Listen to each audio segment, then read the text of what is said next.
हर इंसान जब गम, दुख, दर्द, चिंता में डूब जाता है तो उसको यह होता है कि वो इन चिंताओं से मुक्ति हासिल कैसे करे, किस तरह से भयानक रोग कंकर में बदल जाएं, पहाड़ कंकर में बदल जाए। हर इंसान की सोच होती है वो किस तरह जल्दी से जल्दी टेंशन फ्री हो सकता है। और फिर लोग बताते हैं कि आप राम का नाम लिया करो, दान पुण्य करा करो, तो आप इन चिंताओं से, इन परेशानियों से मुक्ति हासिल कर सकते हैं। और दान का तरीका लोग गलत बता देते हैं। सच्चा दान क्या है, किसे कहते हैं सच्चा दान? सभी धर्मों के अनुसार और जो प्रैक्टिकली हमने करके देखा, उस दान का जिक्र आपको बताते हैं। जो सर्वधर्मानुसार सच्चा दान है, आप किसी भी भूखे को खाना खिला देते हैं, चाहे वो मनुष्य है, पक्षी है, जानवर है, कीट पतंगा है, वनस्पति है। आप उसे भोजन करवाते हैं, वह सच्चा दान है। प्यासे को पानी पिला देते हैं, वह सच्चा दान है। कोई बीमार हो, तड़फ रहा हो, आप उसको हॉस्पिटल पहुंचा देते हैं, यह भी श्रमदान है। आप किसी को दुख दर्द में तड़फता देख के, किसी के दिलो दिमाग में बहुत चिंता होती है, टेंशन से भरा होता है, चिंताग्रस्त इंसान को ईश्वर के नाम से जोड़ के उसकी चिंताओं से मुक्ति करवा देते हैं, यह भी सच्चा दान है। तो दान बहुत तरह का है, लेकिन आज घोर कलयुग में दान भी बंट गया है सच और झूठ में। कोई आपके घर हट्टा कट्टा आदमी मांगने आता है और आप सोचते हैं कि मैं इसको पुण्य करूंगा, इसको दान दूंगा तो बहुत फलेगा फूलेगा। अरे भाई, आप उसे दान देते हैं, पैसा देते हैं, और वो उस पैसे से जाके नशा खरीद लेता है, शराब ले लेता है, तो उस नशे से बाद में वो जीव हत्या कर देता है, तो वो पुण्य नहीं रह जाता, वो तो महापाप बन जाता है। चाहे देते समय आपकी भावना यह थी कि आप पुण्य कर रहे हैं, लेकिन उस इंसान ने आपके पैसे का गलत उपयोग किया, दुरुपयोग किया, जिससे कि आपको पुण्य के बदले पाप का भागीदार बना दिया। इसलिए बिना सोचे समझे दान नहीं करना चाहिए। यह घोर कलयुग है, भयानक कलयुग का समय है। यहां लोग आपको बुद्धू बनाते हैं, आपका नाजायज फायदा उठाते हैं, और आप सोचते हैं कि नहीं, पुण्य कार्य है। बहुत जगहों से लोगों ने हमें ऐसा बताया। एक बहुत ही धनाढ़ आदमी ने राजस्थान में हमें बताया, गुरुजी, कोई मेरे पास दान लेने आया, कहने लगा हम वहां पे एक गौशाला बना रहे हैं। कहता मुझे बड़ी खुशी हुई कि गौशाला बन रही है। पर्ची देखी, किसी शहर का नाम था, मैंने पुण्य दे दिया, शायद लाखों रुपए दान दिया। कुछ दिन बाद अचानक मुझे उस शहर में जाना पड़ा। मैंने लोगों से पूछा, क्या इस नाम की गौशाला वहां बन रही है? कहने लगी, जी यहां तो ऐसा कोई नाम ही नहीं। कुछ महीनों बाद, 8-10 महीनों बाद मैं फिर उस नगर में गया। मैंने सोचा तब तो शायद कुछ दिन हुए थे, गौशाला बननी शुरू नहीं हुई थी, अब तो 100% हो गई होगी, क्योंकि दान लेने वाले ने कहा था हम 1-2 महीने में शुरू कर देंगे। लेकिन जब मैंने सब लोगों से पूछा, उस जगह पे भी गया, तो वहां कोई ऐसी जगह ही नहीं थी जो कि उस स्लिप में लिखी हुई थी, और गौशाला का तो नामो निशान नहीं था। ओ, मुझे तो किसी ने बुद्धू बना दिया। वो सेठ शाहूकार कहने लगा, गुरुजी, तब अचानक मेरे बड़ा दर्द हुआ दिलो दिमाग में। तो इस तरह से आज घोर कलयुग में लोग लूट रहे हैं और लुटवा रहे हैं। ये सही दान नहीं है। हट्टे कट्टे को भिक्षा देना गलत है, रूहानियत के नजरिए से, सूफियत के नजरिए से, क्योंकि आप उसे भीख लेने की आदत डाल रहे हैं। आप उसे कहिए आप तंदुरुस्त हैं, चलो भाई भीख मत लो, मेरे साथ दुकान पे काम करो, मेरे साथ खेतों में काम करो, मैं दूसरों को 200 देता हूं, आपको 400 दे दूंगा। अगर आप ऐसा करते हैं तो यकीनन यह संभव है कि वो भीख की प्रवृत्ति बदल सकती है, क्योंकि मांगना एक तरह का गुनाह है। अगर आप मांगते हैं तो हमारे धर्मों में उसे बहुत ही गलत कहा है। मांगन मरण समान है, मत कोई मांगो भीख, मांगन से मरना भला, ये सतगुरु की रीत। सो मांग के नहीं खाना। सो दान देने से पहले आपको देखना है, या पहले बहुत बड़े बड़े महल बने हुए हैं, पहले ही बहुत अच्छे अच्छे भवन हैं, आप वहां पैसा चढ़ा देते हैं। आप क्या सोचते हैं आपका वो पैसा भगवान के नेक कार्यों में लग रहा है या भगवान के पास चला गया? ये आपकी गलत सोच है। उसका फायदा होगा नहीं होगा, लगता नहीं कि फायदा होगा, पर हम आपको 100% गारंटी देते हैं, जो दान करने का तरीका आपको हम बताने जा रहे हैं, आप उस पर अमल करेंगे तो यकीनन आपका वो दान बहुत फलेगा फूलेगा। तो जैसे आपको बोला, भूखे को खाना, प्यासे को पानी, बीमार का इलाज करवाना, ये पुण्य है, ये दान है। पर सबसे बड़ा दान कौन सा है? जैसे कोई आदमी नशे में डूबा हुआ है, सारा घर, सारा परिवार, सारा मोहल्ला, समाज उस आदमी से बेहद दुखी है, और वो खुद भी अपने आप से बहुत दुखी है कि वो नशा करता है, हराम खोरी करता है, बुरे कर्म करता है। तो आप उसे समझाइए, सत्संग में ले आए, पूर्ण फकीर रूहानी संत की सत्संग वहां ले आए, ओम हरि अल्लाह राम गॉड से जोड़ दें, तो संत सिखाएंगे मालिक का नाम। जैसे मालिक का नाम वो इंसान सुनेगा, जीभा पे सुप्रीम पावर गॉड का नाम आएगा, तो वो इंसान नशा त्याग देगा, बुराइयां त्याग देगा, बुरे कर्म त्याग देगा। तो ये वो दान है जिसे महादान कहा जाता है। इससे बड़ा दान दुनिया में दूसरा नहीं होता। उसका सिर्फ यह जीवन नहीं सुधरा, बल्कि उसका अगला जहां भी सुधर गया। अगले जहां में भी वो जन्म मरण में नहीं जाएगा, आवागमन से उसे मोक्ष मिलेगा। और यहां जीते जी वो इंसान गम, चिंता, टेंशन, परेशानियों से आजाद होने लगेगा।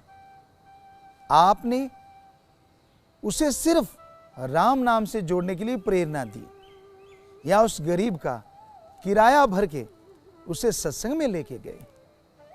लगता है कि आपने थोड़ा सा काम किया, नहीं, आपने महान कार्य किया। पूरे परिवार को सुखी कर दिया, पूरा मोहल्ला सुखी हो गया, समाज खुश हो गया। तो उन सब की दुआएं आपको मिलेंगी। और सबसे बड़ी दुआ भगवान की तरफ से आपको आएगी, क्योंकि आपने उनकी बिछड़ी हुई रूह को, बिछड़े हुए जीव को फिर से मालिक से जोड़ने का कार्य किया है। तो ये बहुत बड़ा दान है। ऐसा दान जो लोग करते हैं उनके लोक परलोक दोनों संवर जाया करते हैं। जीते जी यहां ऐसा दान करने वालों को सुख मिलना शुरू होता है, कलह क्लेश खत्म होता है, और मरणोपरांत आवागमन से मुक्ति ही नहीं मिलती, बल्कि आगे जाके निज धाम सचखंड सतलोक अनामी में बहुत ऊंची पदवी मिलती है। तो ये था महादान, महादानों का महादान। महादान और भी हैं। आप जीते जी खूनदान कीजिए। आप खूनदान करते हैं, आपको लगता है ऐसा करने से शरीर कमजोर हो जाएगा, ऐसा करने से मुश्किलें आएंगी, यह सही नहीं है। अगर आप खूनदान करते हैं, नॉर्मल खुराक भी खाते रहते हैं, तो 7 दिन के बाद आपके जिस्म में फिर से खून पूरा हो जाएगा। और ईश्वर का नाम लेते हुए खूनदान करते हैं, जो नया खून बनेगा वो आगे वाले से कई गुना बेहतर बनेगा, जिसकी वजह से कई बीमारियां कट जाएंगी, टेंशनें खत्म हो जाएंगी। तो खूनदान कीजिए। आप थोड़ा सा खूनदान करते हैं, पता नहीं वो किसकी जाके जान बचाएगा। थैलीसीमिया के मरीज हैं, जरूरतमंद को अचानक आपका खून मिल जाता है तो उसकी जिंदगी बच गई।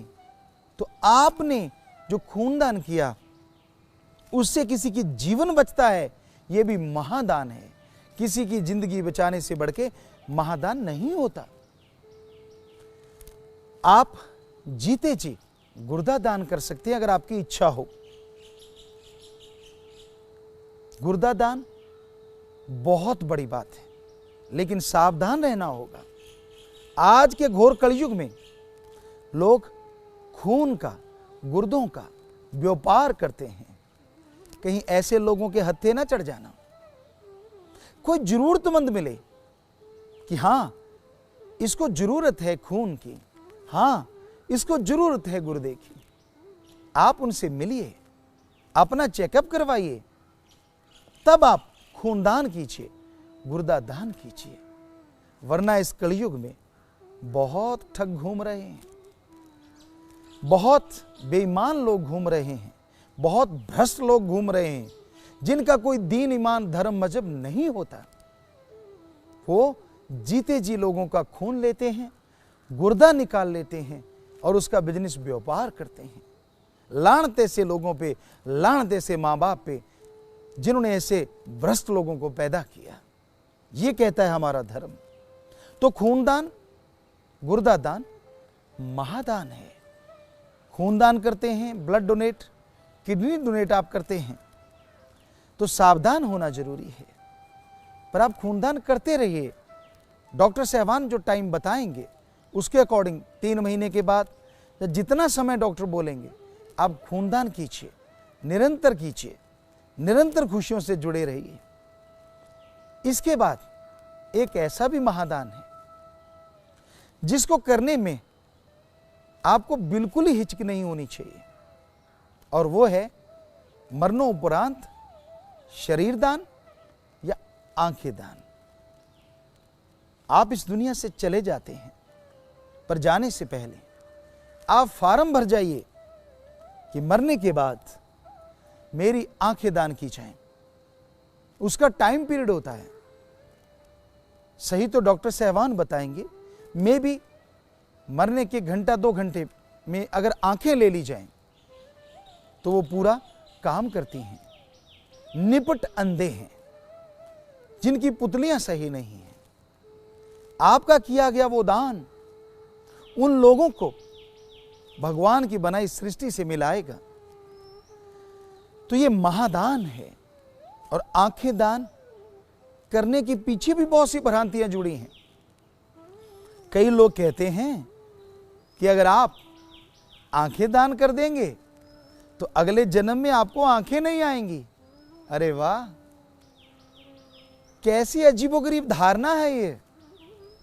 अगर आप आंखें दान करते हैं तो गलत नहीं है।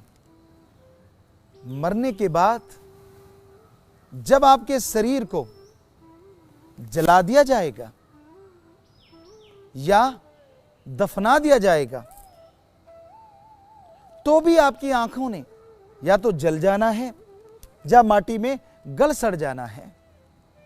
तब कौन सा आंखें लेके आप परलोक चले जाएंगे?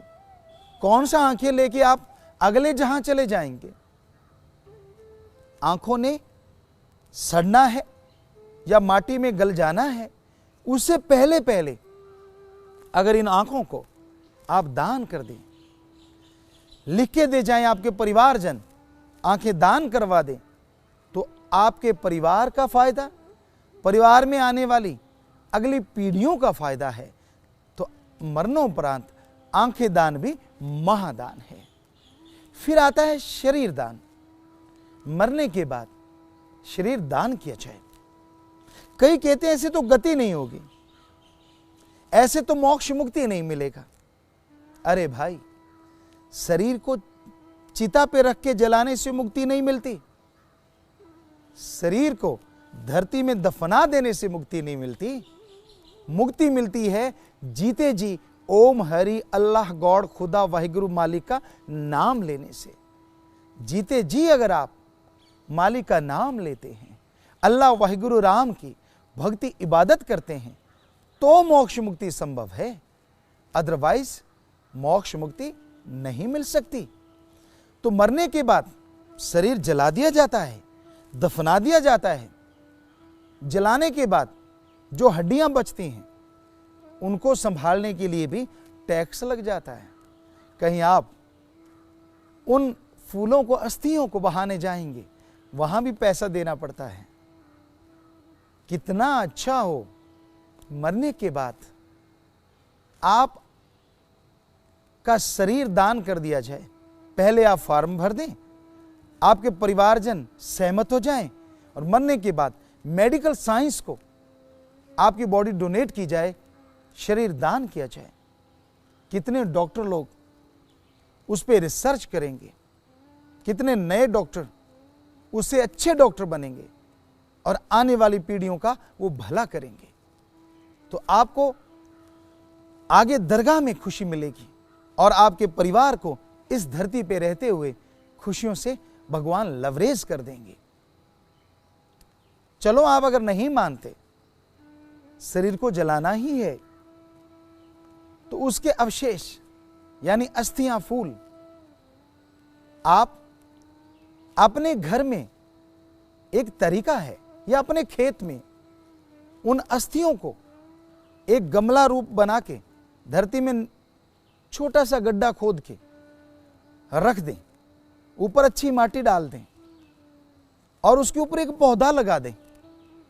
आप पानी देंगे और आपके उन बुजुर्गों की अस्थियों से एक नया जीव पैदा होगा, एक पौधा बनेगा और वो पौधा इतना आपके लिए वफादार होगा कि आपकी आने वाली पीढ़ियां, आने वाले बच्चे आपके लिए वफादार हो ना हो, आपस में वफादार हो ना हो, लेकिन लगाया गया वो पौधा आपके परिवार के लिए, पूरे समाज के लिए वातावरण को प्रदूषण रहित करने का कारण बनेगा और जिसकी दुआएं फिर से आपको मिलेंगी, जिसकी अस्थियां हैं उस जीवात्मा को मिलेंगी, वो दरगाह में और खुशियां हासिल करेगा। तो ये महादान है, इसमें झिझकिए मत, इसमें घबराइए मत, क्योंकि जो महादान किए जाते हैं उनके बदले में सुख शांति अवश्य मिला करती है। तो भाई, आप भगवान का नाम लेते हुए भले कार्य कीजिए। किसी को विद्या दान करवाएं, ये दान है। किसी को खाने का इंतजामात कर दीजिए। कोई अपंग है, अंगहीन है, लाचार है, बेचारा कोई कार्य कर नहीं सकता, अति गरीब है, उनके परिवारजन कमा के भी सही ढंग से उसका पेट नहीं भर सकते, पूरे महीने का राशन दीजिए या डेली दे दीजिए, तो वो आप दान कर रहे हैं। वो खाएगा, भूख तृप्त होगी, उसका फायदा लाजमी मिलेगा। तो इस तरह नेकी में पैसा लगाएं तो आपका दान फलेगा फूलेगा। और बिल्कुल आखिर में एक बात, आप जो पैसा लगाते हैं, अगर अपने हाथों से पुण्य कार्य में जाके पैसा लगाएं, जैसे खाना किसी को दे आए, प्यास से को पानी पिला दिया, या फिर गिरे हुए जानवर को 2-4 लोगों ने सहारा देके खड़ा करके चला दिया, एक्सीडेंटल इंसान को हॉस्पिटल पहुंचा दिया, आपने पैसा रखा, किसी गरीब की बेटी की शादी करवा दी, तो ये ऐसे दान हैं। खूनदान किया,